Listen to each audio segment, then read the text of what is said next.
Hello there, just got done watching the Netflix series American Nightmare.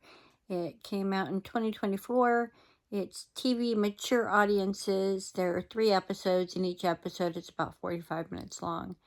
It is about a kidnap situation that happened in 2015 in California, and the boyfriend and then also the kidnap victim becoming suspects themselves.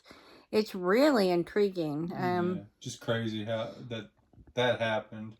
I vaguely remember a little bit of news stories coverage, very vaguely, but I wasn't watching a lot of news back in 2015. But yeah, it's worth watching. I'll see if I can put a link to the trailer. If you've watched American Nightmare, let me know. It's a documentary. Let me know what you thought of it. But yeah, it's a really wild story. Yeah. Like wild.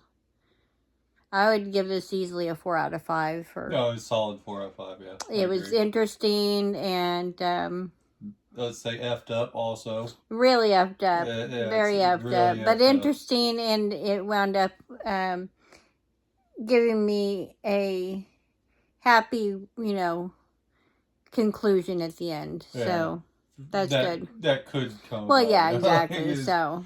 Yeah, because some of these end up not great. Well, yeah, exactly. This one did. So, if you've seen it, let me know what you thought of it. And if you haven't seen it, let me know if you typically like documentaries. Thank you for watching, and I'll see you in the next one.